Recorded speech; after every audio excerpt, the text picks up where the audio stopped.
Hello everyone, welcome back to my channel concept of physics by Anurag sir. आज का topic है Rutherford model.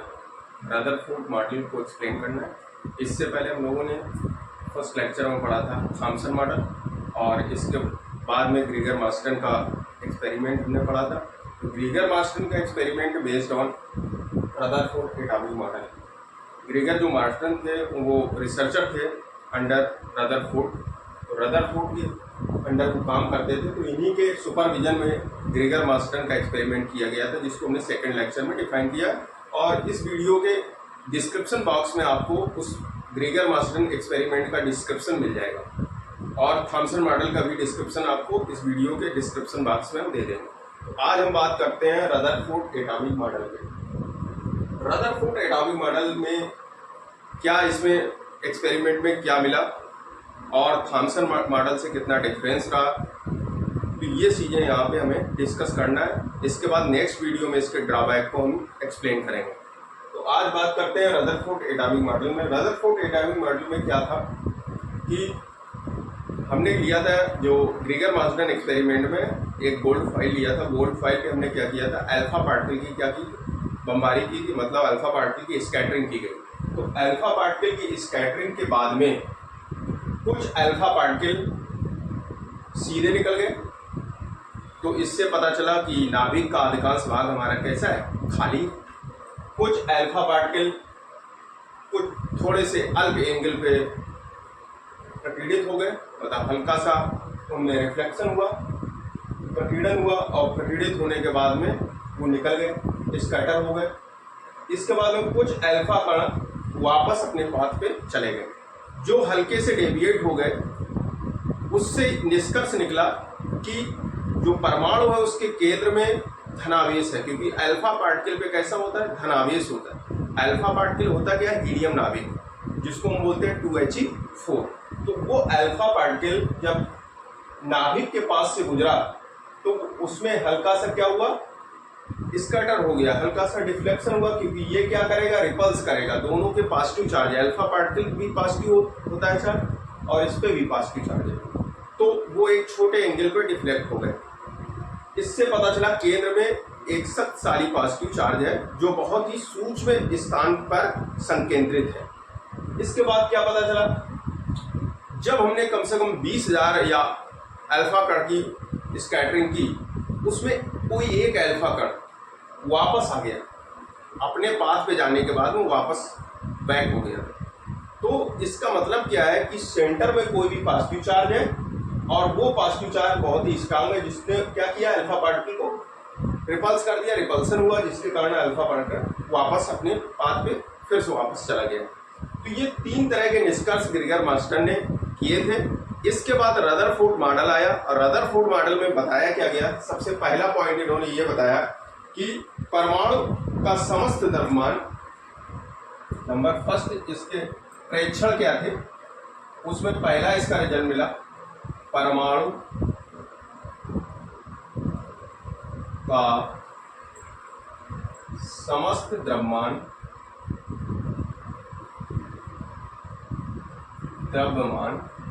मास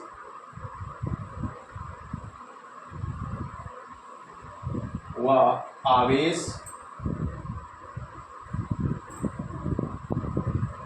द्रव्यमान व आवेश चार्ज,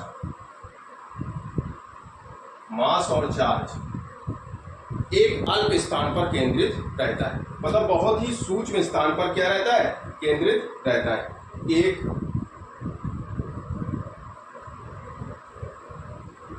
अल्प क्षेत्र में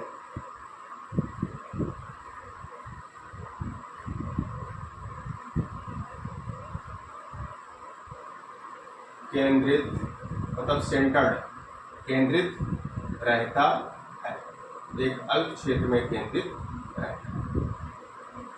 परमाणु का समस्त द्रव्यमान, मास और चार्ज एक अल्प क्षेत्र में केंद्रित रहता है, जिसे जो अल्प क्षेत्र में केंद्रित रहता है उसको हम बोलते क्या है, ये जो हमने ब्लैक से दिखाया है, इसको क्या कहते हैं, नाभिक। जिसे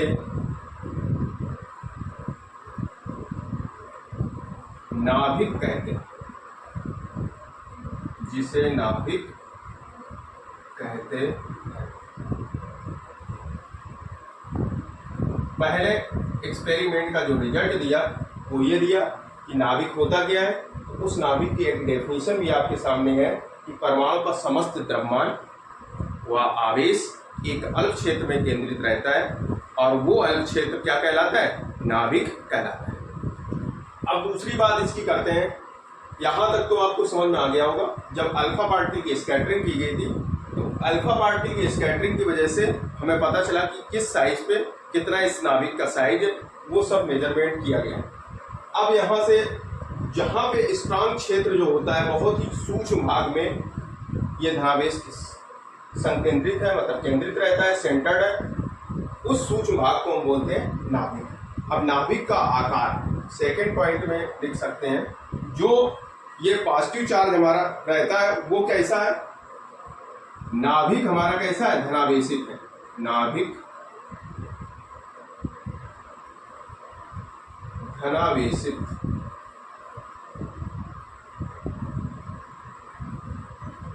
धनावेशित मतलब पॉजिटिव चार्ज। धनावेशित क्या होता है, पॉजिटिव चार्ज।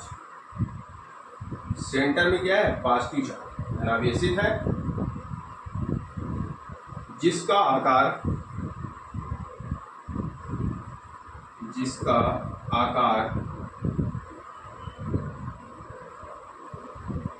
10⁻15 मीटर, 10⁻15 मीटर इसी को बोलते हैं। और 1 फर्मी, 1 फर्मी के बराबर होता है।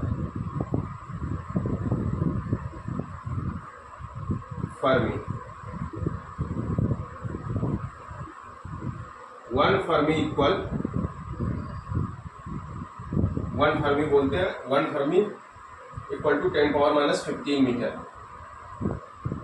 1 10⁻15 मीटर, जिसका आकार जो होता है वो कितना होता है, 10⁻15 मीटर होता है। यहाँ आप लिख सकते हैं 1 फर्मी, फर्मी को FM से लिखते हैं, 1 फर्मी इक्वल 10⁻15 मीटर। 1 फर्मी में कितने होते हैं, 10⁻15 मीटर। तो क्या पता चला इससे कि नाभिक हमारा, नाभिक पे जो आवेश होता है वो धनावेश होता है। और धनावेश कितने भाग में केंद्रित होता है, 10⁻15 मीटर। और 10⁻15 मीटर को 1 फर्मी कहते हैं। 1 फर्मी इक्वल टू 10⁻15 मीटर। तो ये 2 पॉइंट आपको समझ में आ गए होंगे। थर्ड पॉइंट पे हम लोग आते हैं, इसका स्क्रीनशॉट आप ले लीजिए। थर्ड पॉइंट इसका हम डिस्कस करेंगे रदरफोर्ड एटॉमिक मॉडल का। तो थर्ड पॉइंट में जब ग्रेगर मास्टर ने एक्सपेरिमेंट किया था तो कई अल्फा पार्टिकल ऐसे थे जो नाभिक से दूर से गुजर रहे थे और सीधे निकल जाते थे विदाउट रिफ्लेक्शन। तो सीधे जब गुजर जाते थे इसका ये पता चल रहा था कि नाभिक जो परमाणु है उसका अधिकांश भाग क्या है, खोखला है। तो यहाँ पे थर्ड पॉइंट में लिख सकते हैं परमाणु का अधिकांश भाग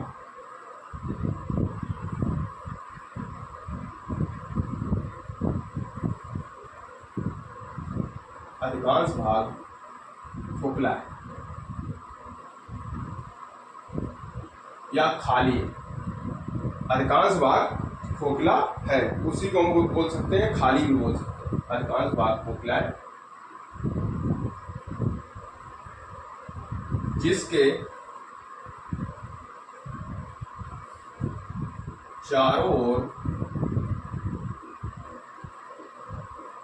इलेक्ट्रॉन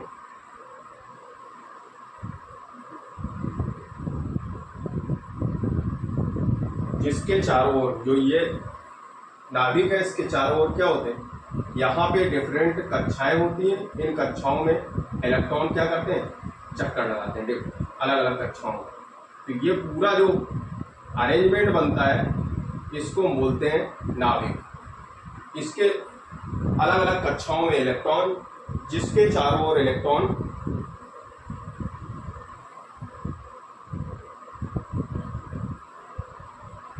घूमते हैं, जिसके चारों ओर इलेक्ट्रॉन घूमते हैं। जैसे जो इलेक्ट्रॉन का रोटेशन होता है इसके चारों ओर, जिस तरह से पृथ्वी जैसे पृथ्वी सूर्य के चारों ओर